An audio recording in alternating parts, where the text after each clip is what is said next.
Nous, on dit qu'on a une force de proposition. Cela fait plus d'une semaine que leurs membres ont quitté la ville de Djibo, semant davantage la peur et l'inquiétude au sein d'une population déjà traumatisée.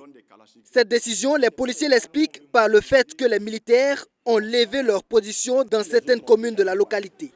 Situation qui expose davantage les policiers selon l'UNAPOL, qui dit ne pas avoir le matériel sécuritaire approprié pour faire face à la menace terroriste.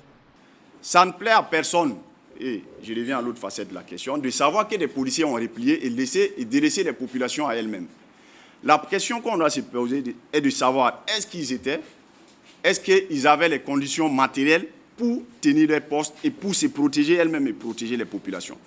Donc, nous, on a le devoir de concilier ça. C'est pourquoi nous demandons au gouvernement de nous aider avec le matériel adéquat pour faire face aux défis sécuritaires. Et pourtant, le matériel sécuritaire dont il est question est bel et bien disponible selon l'UNAPOL, qui dit détenir des preuves. Cependant, ces armes seraient détournées par la hiérarchie militaire, selon le syndicat.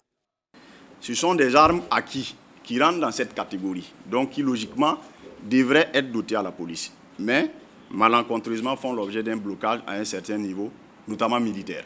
On a saisi la DGPN qui a confirmé qu'effectivement on devait nous doter d'une certaine catégorie d'armes qui actuellement ils n'ont pas pu rentrer en possession de ces armes du fait de ce blocage-là. Celui qui conteste, on peut faire sortir les preuves à tout moment. L'Union police nationale déplore également les propos du maire de Djibo suite à leur départ de la ville. Ce dernier a accusé les policiers de viol et d'être à la base de plusieurs problèmes dans la localité. Pour l'UNAPOL, ce genre de propos est de nature à créer davantage la méfiance entre population et policiers. Ce que nous on veut qu'on sache concernant la situation de Djibo et par rapport aux propos du maire d'ailleurs, c'est à croire que certaines autorités politiques, nationales ou communales, ne sont pas conscients des conséquences de leurs propos par rapport à la cohésion et à la collaboration même entre les forces de sécurité. Les propos tenus, les autorités politiques sont passagères, qu'elles soient communales ou locales. Pourtant, les rapports entre la police et la population, ce sont des rapports indéfinis et indéterminés. Il ne faudrait pas qu'à un moment donné de votre passage sur la scène politique, vous soyez à l'origine de crises inutiles entre une population au niveau local et ses forces de sécurité. Parce que demain, il peut y avoir des élections où le maire actuel n'y sera plus. Mais il y aura toujours la police.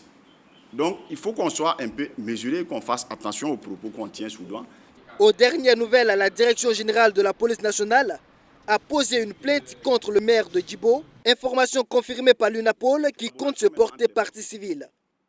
Les policiers se sentent plus que jamais méprisés et moins impliqués dans la lutte contre le terrorisme.